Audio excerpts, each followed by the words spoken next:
काय हालाकीची परिस्थिती होती. एक एक ब्रेडच्या तुकड्यावर बाबासाहेब पूर्ण दिवस काढायचे, कारण विकत घेऊ शकत नव्हते.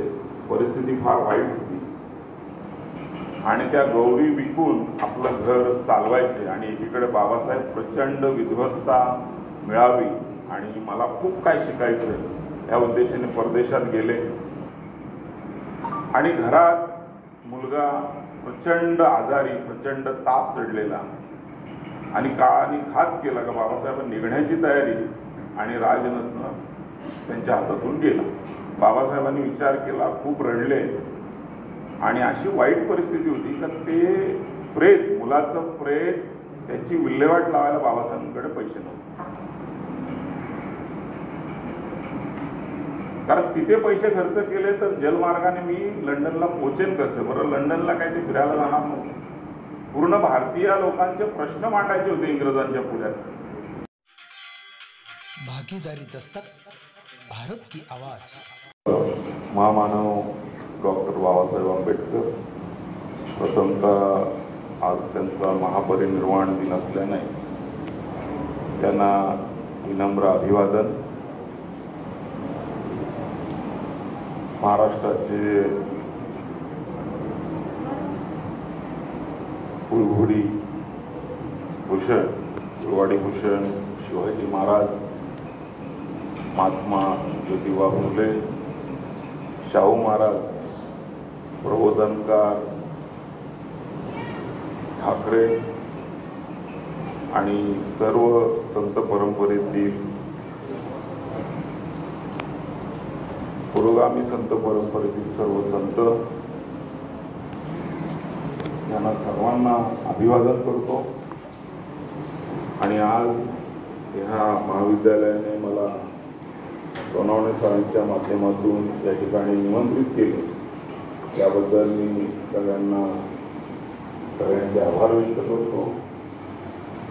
आजच्या कार्यक्रमाचे अध्यक्ष माननीय प्राध्यापक वाकसर, मंचकावर उपस्थित असलेले शिरसाळे सर, रजिस्ट्रार मॅडम, आणि आता सगळ्यांचीच नावं मला माहिती नाही. अगदी 2 मिनिटापूर्वी आलो आणि ओळखसुद्धा करून घेता आली नाही, वेळेचं बंधन आहे. मी आता सध्या गेल्या वर्षी ह्या महापालिकेत, भिवंडी महापालिकेत जॉईन झालो. ओरिजिनली मी फायनान्स डिपार्टमेंटचा अधिकारी आहे आणि मला आता सध्या प्रभारी उपायुक्त पद, मुख्यालय आणि इतर काही डिपार्टमेंट दिलेले आहे, त्यामुळे मी तिथला आता उपायुक्त आहे. आणि या निमित्तानं अनेक मित्र चळवळीतले आहेत, त्यापैकी आमचे भाईदास जाधव आणि सोनवणे सर यांचं काल मला संध्याकाळी 7 वाजता त्यांचा फोन आला की म्हणून तुम्हाला सर यायचं आहे. मी खरं तर फार मोठा काय वक्ता नाही आहे, पण या सगळ्या सामाजिक अंगाने हा सगळा विचारवेध आपण पेरण्याचं काम सातत्याने करतोय. आणि त्या विचारवेध पेरण्यामधला एक शृंखलेतला एक साधा घटक आहे मी, आणि त्या अनुषंगाने मला कदाचित यांनी आमंत्रित केलं, त्याबद्दल धन्यवाद. आणि सुरुवातीला सांगतो की मला आनंद यासाठी झाला की मी या महाविद्यालयात माझं ग्रॅज्युएशन झालं आणि त्या काळची परिस्थिती मला आता आठवली.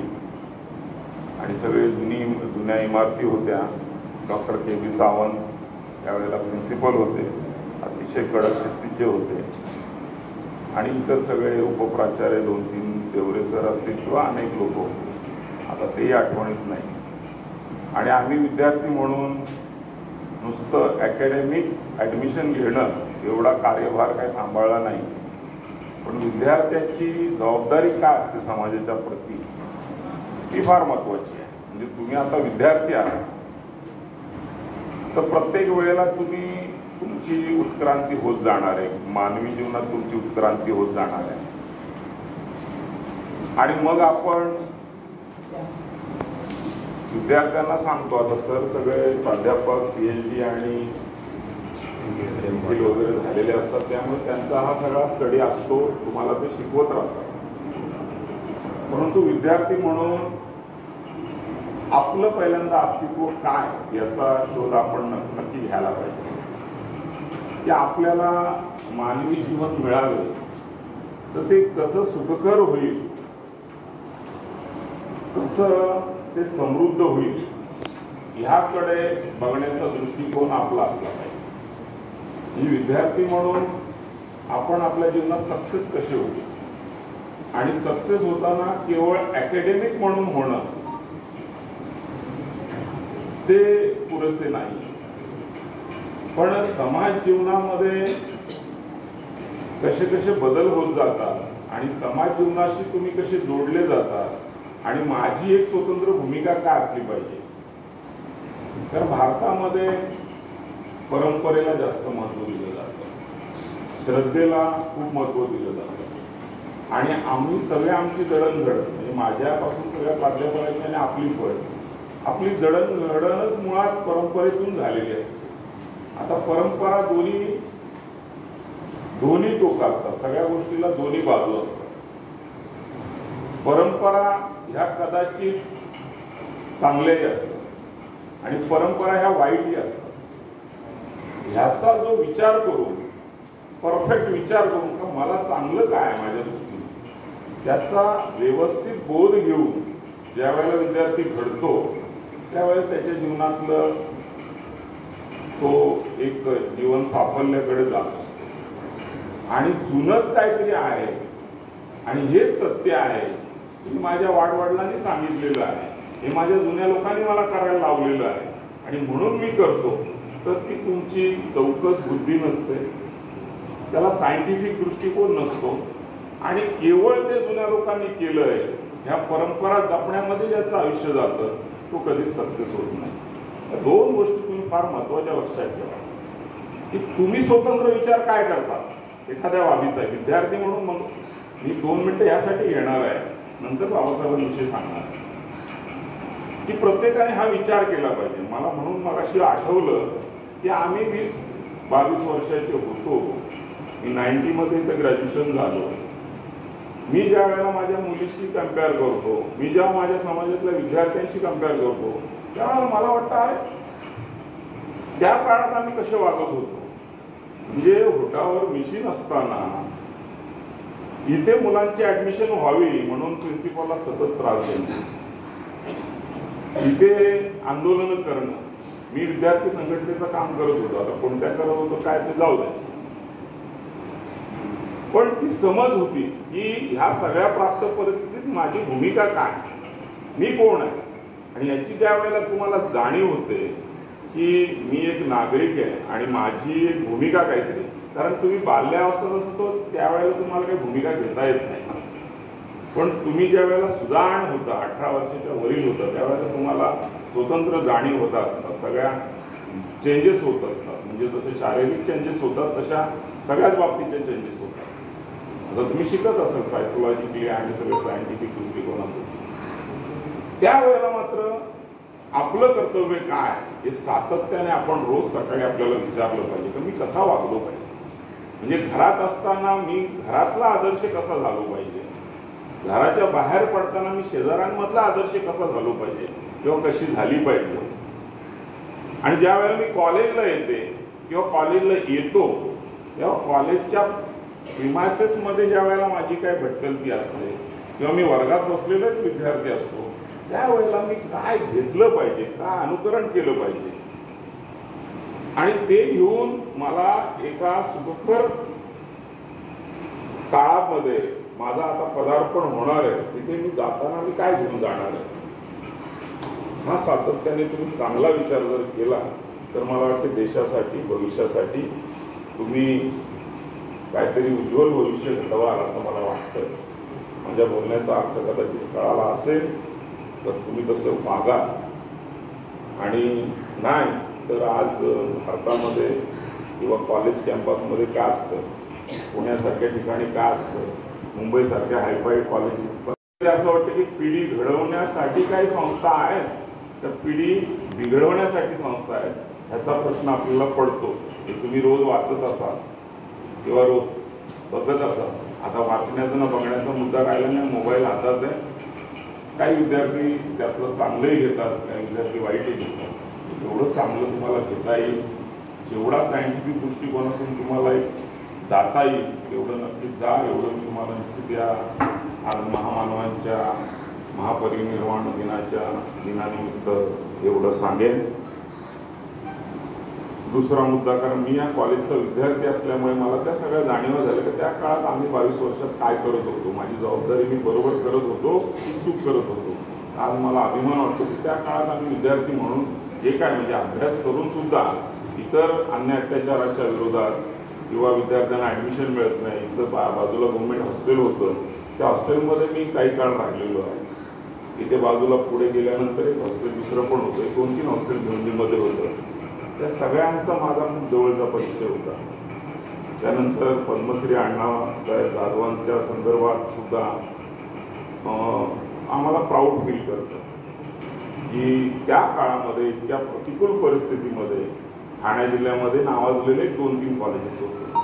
त्याच्यामध्ये BNN कॉलेज या सगळ्यांमध्ये अग्रेसर होतं. म्हणजे आज भिवंडी कॉलेज नाव सांगताना कदाचित तुम्ही दचकत असाल किंवा काय, पण आज मी बघतोय ज्या पद्धतीची कॉलेजची प्रगती आणि ज्या पद्धतीने कॉलेजने घेतलेला वेग, त्याच्या प्रिमायसेस आणि इतर ज्या काय इथे लॉ कॉलेज आलं आणि फॅकल्टीज आल्या, तर ह्या कॉलेज मला वाटते पुढच्या दृष्टीने ॲटोनॉमस पर्यंत जाईल.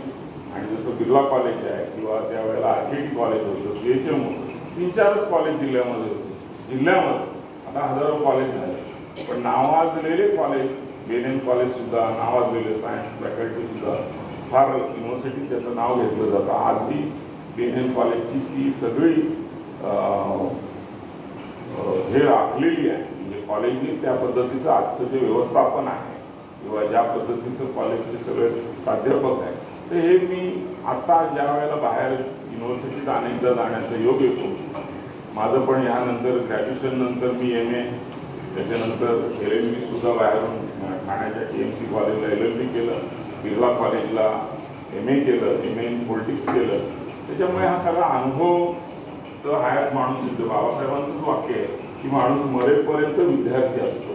त्याच्यामुळे मला वाटतं विद्यार्थी असतो याचा अर्थ त्याने अकॅडमिक शिकत राहिलं पाहिजे असं नाही, त्यांनी हे ज्ञान घेत राहिलं पाहिजे. बाबासाहेबांचं 1-2 उदाहरणं मी तुम्हाला या प्रसंगी देईन की बाबासाहेब विद्यार्थी असताना ज्या वेळेला ते लंडन स्कूल ऑफ इकॉनॉमी ज्या विश्वविद्यालयामध्ये शिकायला गेले, त्यावेळेला तुम्हाला ते सगळं ऐकून माहिती आहे का बाबासाहेबांची काय हालाकीची परिस्थिती होती. एक ब्रेडच्या तुकड्यावर बाबासाहेब पूर्ण दिवस काढायचे, कारण विकत घेऊ शकत नव्हते.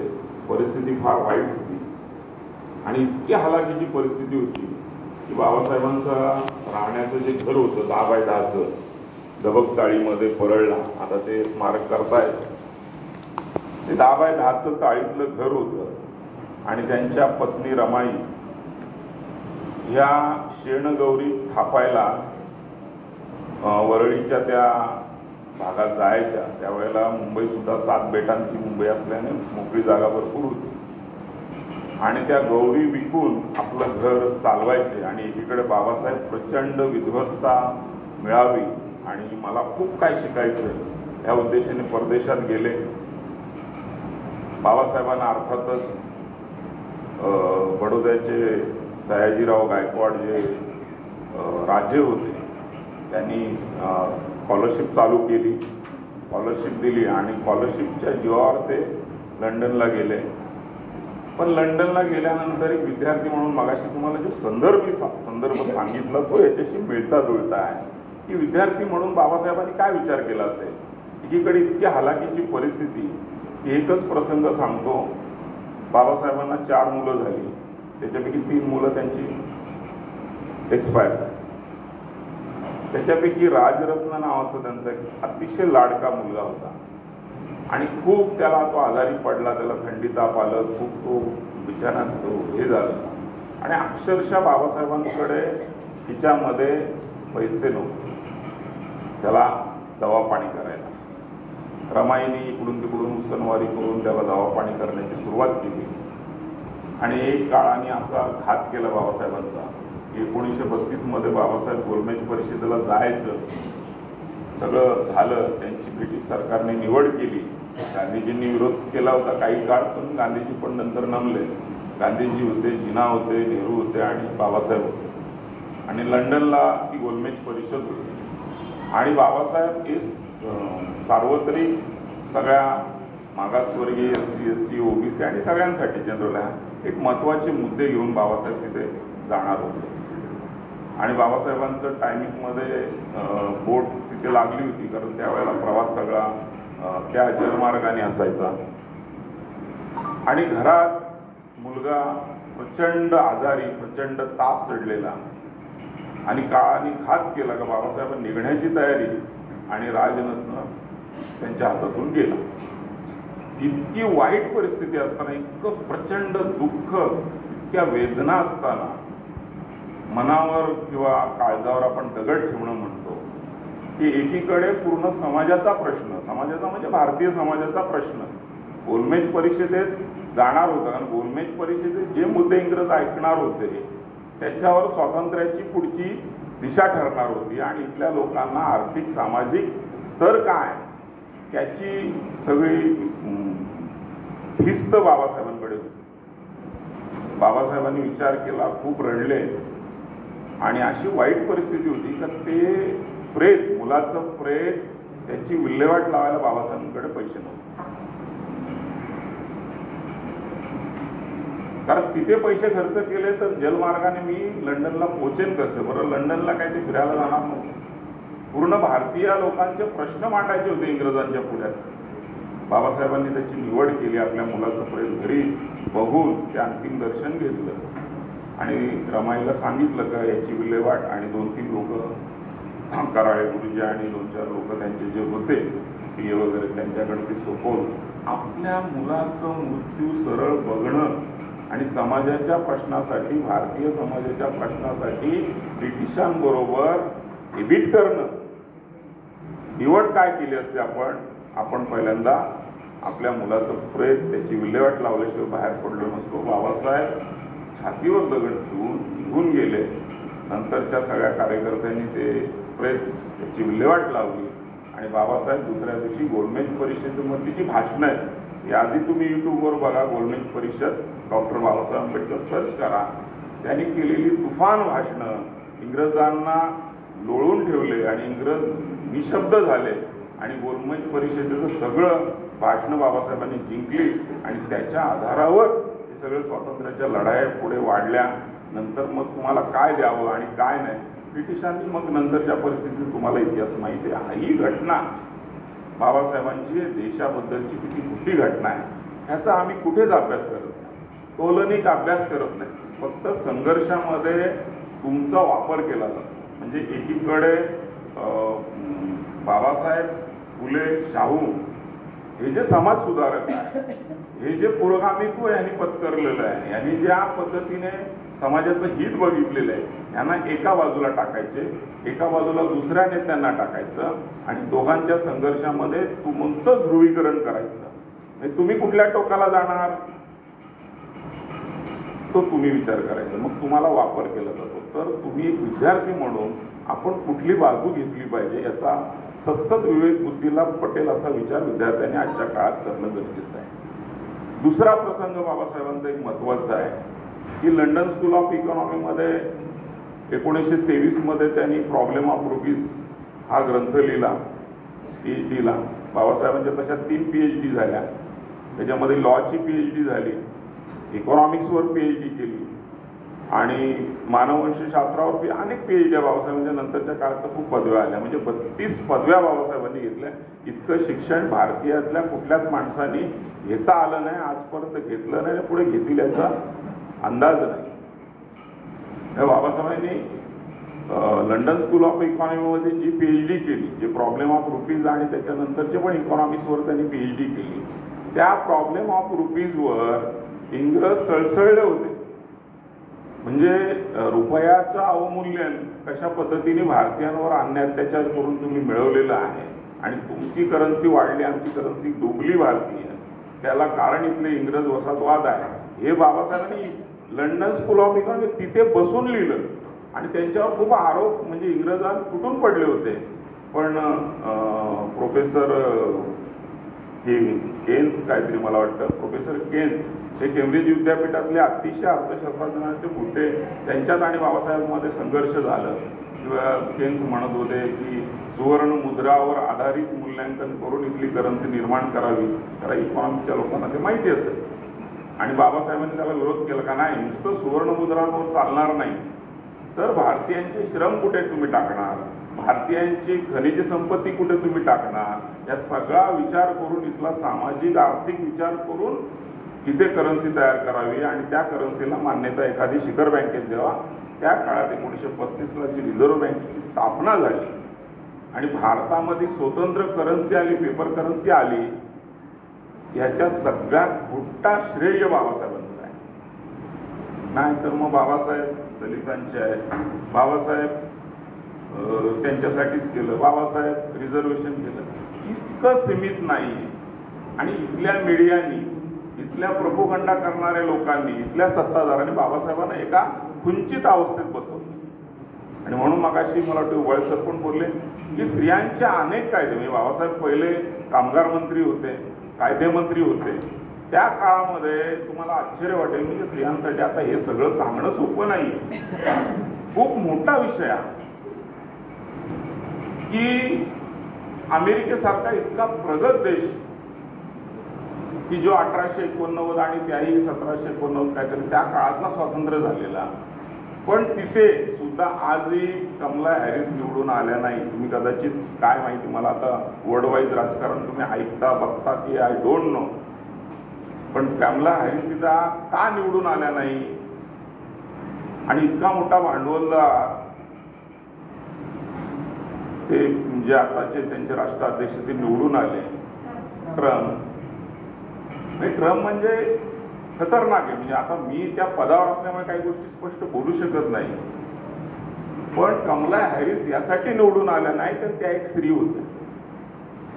म्हणजे आजही तिथे स्त्री आणि पुरुष हा भेद पाळला जातो, इतकं प्रगत कंट्री आहे ती. पण भारतामध्ये इंदिरा गांधी पंतप्रधान होऊ शकल्या, भारतामध्ये अनेक महिला राष्ट्राध्यक्ष होऊ शकल्या. ह्याचं कारण काय, तर ह्याचं कारण स्वातंत्र्य मिळाल्याबरोबर इथल्या स्त्रियांना सुद्धा समान अधिकार बाबासाहेबांनी संविधानाच्या अनुषंगाने दिला. पण दिला म्हणजे काय, का विरोध नव्हता का, तो विरोध प्रचंड होता. तुम्ही संविधान सभाचं कार्यकाल, बाबासाहेबांनी जे संविधान तयार केलं त्याचा कार्यकाल किती मोठा आहे, म्हणजे दोन वर्ष 11 महिने 18 दिवस बाबासाहेबांनी आपल्या आयुष्यातली दिली. आता कोण वेगळा प्रचार करणारी ती फ्रेंच राज्यक्रांतीतून आली, ती ह्याच्यातून आली, अजिबात नाही. हे संविधान मी तुम्हाला या ठिकाणी वाच्यता करतो पहिल्यांदा की हे संविधान इतकं श्रेष्ठ बनवलं की पहिल्या दिवसापासून स्त्रियांना पण तेवढेच अधिकार लागू केले. अमेरिकेमध्ये स्वातंत्र्य होऊन 150 वर्षानंतर म्हणजे 1900 साधारण काहीतरी 35च्या दरम्यान तिथल्या स्त्रियांना अधिकार मिळाला. म्हणजे 100 वर्ष लढावं लागलं अमेरिकेच्या स्त्रियांना, लंडनच्या स्त्रियांना. तिथे अशा काही प्रथा होत्या, खतरनाक प्रथा होत्या, आणि इथे भारतीयांमध्ये पण खतरनाक प्रथा होत्या. पण बाबासाहेबांनी सांगितलं नाही, इथल्या प्रत्येक व्यक्तीला एक मत, एक वन व्हॅल्यू, म्हणजे एक मत आणि एक. आज तुम्ही अदानी अंबानीला पण एकच वोट द्यायचं आहे आणि आपल्या बाजूला झोपडपट्टीत राहणारा एखादा मजूर आहे त्याला पण एकच मत देण्याचा अधिकार आहे. ही जी किमया आहे ही बाबासाहेबांनी संविधानात करून दाखवली. नाहीतर असं म्हणू नका ते सहज नाही झालं.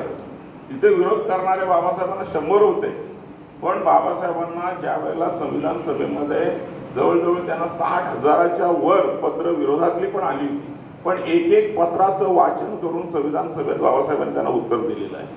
इतकं मोठं काम संविधानाचं एकट्या शिरावर घेतलं. म्हणजे त्या संविधान सभेत अनेक लोक होते पण अनएक्टिव्ह होते, कोणी आजारी होतं, कोणी बाहेर देशात होता, कोणी धंदेवाला होता, कोणी कोणीच काम केलं नाही. आता ते सगळं तुम्हाला डिटेल आता सगळं आलेलं आहे, ते बघा तुम्ही. म्हणून ते श्रेष्ठ आहे. बाबासाहेब का श्रेष्ठ आहेत? तर स्त्रियांना सगळ्या प्रकारचे अधिकार बहाल करून टाकले एकाच दिवशी. पुरुषांना ज्या दिवशी मिळाल त्या दिवशी स्त्रियांना. आज तुम्ही ज्या पद्धतीने स्त्रिया उच्च पदावर जात आहेत सगळ्या क्षेत्रात, म्हणजे तुम्ही फ्लाईट उडवणं स्त्रिया उडवू शकतात, मेट्रो चालवणं शकतात, हे श्रेय हे कुठून भारतात शक्य नव्हतं. तुम्ही एक विचार करा की राजाराम मोहन रायने ती सतीची चाल बंद केली 1850च्या दरम्यान. काय आता योग्य मला आठवत नाही. मग त्या अगोदर काय आपण माणसं नव्हतो का? माणसं नव्हतो आपण. एका स्त्रीला, माझी समजा बहीण असेल, माझी मिसेस असेल किंवा माझी आई असेल, त्या मुलांच्या समोर त्याचा बाप वागतो म्हणून त्या बाईला जाळून टाकायचं ही प्रथा होती ना. It is the fact. मग 1850च्या अगोदर आम्ही माणसं नव्हतो का? आम्हाला काय वाटलं नाही त्यावेळेला एका स्त्रीला चितेवर जाळायला? म्हणजे ती वाईट प्रथा वाटते ना तुम्हाला आज? तर काय अमानुष काळ होता. म्हणजे इथल्या परंपरा किती खतरनाक होत्या.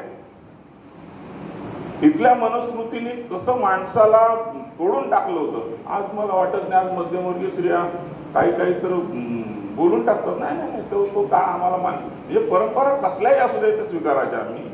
म्हणजे तुम्हाला जाळण्याच्या परंपरा होत्या त्या पण स्वीकारायच्या का? त्याला विरोध झाला, समाज सुधारक पुढे आल्या की व्यवस्था बंद केली.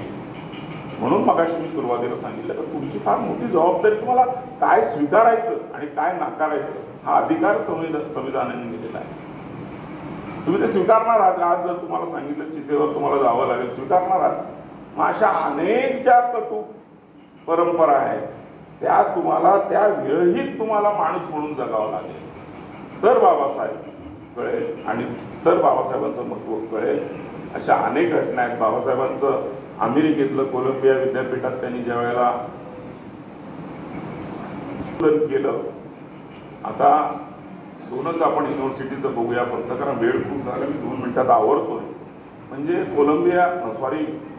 लंडन स्कूल ऑफ इकॉनॉमीमध्ये त्यांनी नंतर विचार केला की इथले जे शिकून गेलेले 250-300 वर्ष त्या विश्वविद्यापीठाला झाले होते आणि मग त्यांनी तो सर्वे केला. त्यांच्याकडे पद्धत आहे, रिस्पेक्ट देणं ही पद्धत आहे.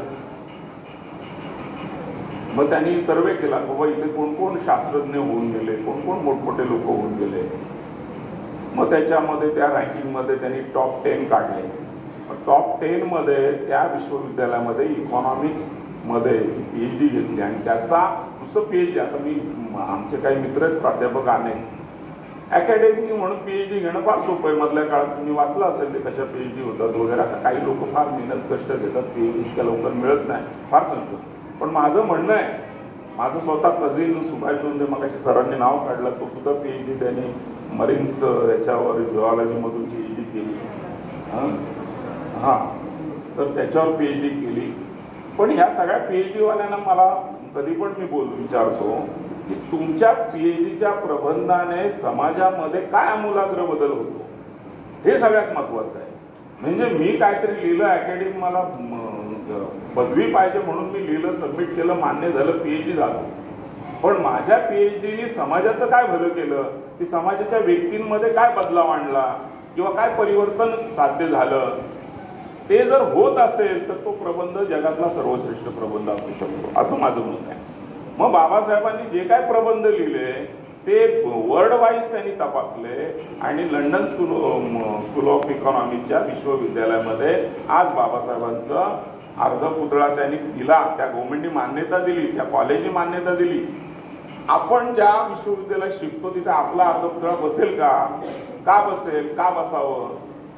तर हे बाबासाहेबांच्या अनेक विश्वविद्यालयाचे पुतळे बसले, ते पुतळे म्हणून नाही तर मग शेवटी अमेरिकेने ज्या पद्धतीने इथे कोलंबिया विश्वविद्यापीठात बाबासाहेबांचा बराक ओबामा असताना पुतळा बसवला आणि त्याच्यामध्ये लिहिलं की हे ज्ञानाचं प्रतीक आहे. त्याच्या मागे लिहिलं symbol of knowledge. What is this? Indian माणसाचं अमेरिकेच्या एका विश्वविद्यापीठात ज्याची 500 वर्षाची परंपरा आहे कोलंबिया विश्वविद्यापीठाची. तिथे बाबासाहेब 1920 आणि 25च्या दरम्यान शिकतायत आणि तिथे प्रबंध लिहितायत आणि तो जागतिक स्तरावरचा इतका मोठा महाशास्त्रज्ञ म्हणून त्याची ओळख येते आणि बाबासाहेब बराक ओबामा राष्ट्राध्यक्ष त्याचं उद्घाटन करतायत आणि त्या बराक ओबामा म्हणतात नाही नुसता पुतळा नकोय मला, त्या पुतळ्याच्या मागे लिहा, वर लिहा ते तिथे हे सिम्बॉल ऑफ नॉलेज, ज्ञानाचं प्रतीक. म्हणजे ह्या जगामध्ये आतापर्यंत ही पदवी कोणालाच मिळालेली नाही, ती बाबासाहेब. म्हणजे याच्यावरून तुम्हाला कळेल की बाबासाहेब किती ग्रेटेस्ट इंडियन होते. आणि शेवटी मग बाबासाहेब म्हणतात की त्यांच्या आखरी सगळ्याच्यामध्ये आणि खूप मोठा प्रवास आहे तो खरं तर, ते तुम्हाला एकदा 10-20 मिनिटात किंवा अर्धा पाऊण तासात न संपणार आहे. बाबासाहेबांची इंटरनॅशनल पद्धतीने मगाशी म्हणजे म्हटलं की हे संविधान अशी वेळ आलेली आहे. म्हणजे अमेरिकेचंही संविधान टिकलं, त्याच्यानंतर इंडियाचा आता 70 आपण 75 वर्ष सुवर्ण महोत्सव साजरा केला जातो. 75 वर्षात त्या संविधानाला कोणी हात लावू शकलं नाही. त्याचे प्रिॲम्बल बघा किंवा त्याचे मूलभूत अधिकार बघा, त्याच्यात तर कोर्टाने स्टेट होईल. आता परवाचा निर्णयच त्यांनी दिला की समाजवाद आणि धर्मनिरपेक्षा त्याच्यातून काढताच येणार नाही. म्हणजे उद्या आपली शरीर बॉडीमधून आत्म्याचा काही भाग किंवा काळजाचा भाग काढा म्हटलं तर पॉसिबल आहे का? तसं संविधानाचा जो मूळ ढाचा आहे तो त्या प्रिॲम्बल आपण वाचलेला आहे, तर पुन्हा त्याचा उल्लेख मी करणार नाही. तो प्रिॲम्बलच त्याचा आत्मा आहे आणि तो आत्मा जर काढायला काही शक्ती जर सांगत असली तर ते पॉसिबल नाही, मग त्या संविधानाला काय अर्थ राहणार नाही. आणि हे संविधान अशा पद्धतीचं झालेलं आहे आता की ते जागतिक स्तरावरच आहे. ते नॉट ओनली इंडियाचं तर आहेच ते, पण आता ते संविधानाचं मूल्य इतकं वाढलेलं आहे की अनेक राष्ट्राध्यक्ष म्हणतात असे संविधान आमच्याकडे पाहिजे. मला तर वाटते पुढच्या काही काळामध्ये सर की हे संविधान जागतिक स्तरावर त्याला मान्यता मिळेल आणि अख्ख्या जगाचं ते संविधान भारतीय जे बाबासाहेबांनी लिहिलेलं आहे ते अख्ख्या जगाचं संविधान होईल असं मला नक्कीच अपेक्षा आहे. इतकं मोठं प्राऊड, इतकं मोठं आपल्याला ते देण बाबासाहेबांच्या एका यांनी दिलेली आहे. तर मला वाटतं एवढं मला वाटतं विस्तृत मला जेवढं शक्य तेवढं इथं मांडलेलं आहे. बाबासाहेब लास्टमध्ये शेवटी म्हणतायत जाता जाता त्यांचं वय 64च होतं. त्यांना जे महापरिनिर्वाण जेव्हा झालं कारण इतकं आजार जडले, त्यांना BP शुगर जडलं की पण ते शेवटच्या दिवसापर्यंत लिहित राहिले. बाबासाहेबांनी 50-60च्या वर ग्रंथ लिहिले. हा बाबासाहेबांचा एक मुद्दा ज्या लायब्ररीमध्ये आपण विचार करतो, भिवंडीला आम्हाला इथे निर्माण लायब्ररी होती, आता त्याचं पण नव्या स्वरूपाने मला वाटते येत आहे. आणि महापालिकेच्या वतीने जे पण काय सहकार्य मी जोपर्यंत आहे तोपर्यंत महापालिकेच्या वतीने जे पण सर महाविद्यालयासाठी सहकार्य लागेल ते मी निश्चित करण्याचा प्रयत्न करेन. कारण मी त्या लायब्ररीमध्ये अनेक वेळ बसलेलो आहे, मला त्याची जाणीव आहे. तर बाबासाहेबांचं लायब्ररीविषयीचं प्रेम तुम्ही कधी वाचलंय की ना मला माहीत नाही, पण ज्या वेळेला आंतरराष्ट्रीय टीम आली बाबासाहेबांच्या घरी राजगृहावर, त्यावेळेला त्या काळात 1932 मध्ये बाबासाहेबांच्या घरात 8000 पुस्तकं होती. कळतच नव्हतं घर कुठलं, हॉल कुठलं आणि काय कुठं. बाबासाहेबांच्या घरात लायब्ररी बनवली, 8000 त्यावेळेला होती. आणि बाबासाहेब 1956 रोजी 6 डिसेंबरला गेले. त्या दिवशी राजगृहावर सगळ्यात जागतिक स्तरावर कुठल्याच विद्वानांकडे इतकी पुस्तकं नसतील, जागतिक मी म्हणतो, इंडियातील लोकांकडे नव्हतीच. 35,000 पुस्तकं बाबासाहेबांच्या राजगृहावर होती. 35,000 जगातली सगळीत मोठी लायब्ररी ही बाबासाहेब. मुंबईला राजगृहावर एकदा जा तुम्ही बघा, 35,000 पुस्तकं म्हणजे काय बाबासाहेबांचा अभ्यास असेल. तर ती पुस्तकं बाबासाहेब म्हणे पुस्तकांसाठी त्यांची बोट ज्या वेळेला उलटली, ती कार्गोमधून त्यांनी पुस्तकं पाठवली लंडनमधून. ते जेवण कमी करत होतं, रोज एक पुस्तक आहे. त्याचं वाक्यच आहे की तुमच्याकडे 2 रुपये असेल तर 1 रुपयाची भाकरी घ्या आणि 1 रुपयाचं पुस्तक घ्या. हे बाबासाहेबांचं वाक्य कदाचित तुम्हाला माहीत असेल. ते स्वतः जगले त्याप्रमाणे. ते आंतरराष्ट्रीय स्तरावर जिथे फिरले तिथून त्याने हजारो पुस्तकं आणली. आणि एकदा बोटीमध्ये ती बोट उलटली आणि त्यांची पुस्तकं ते पाण्यात गेली, तर ते एक दिवस ढसा पुस्तकांसाठी रडले.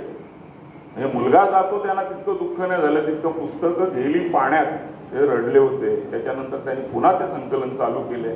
शेवटी त्यांच्याकडे 35,000 पुस्तकं त्यांच्याकडे होती आणि त्याचं रेकॉर्ड वर्ल्ड रेकॉर्ड झालं.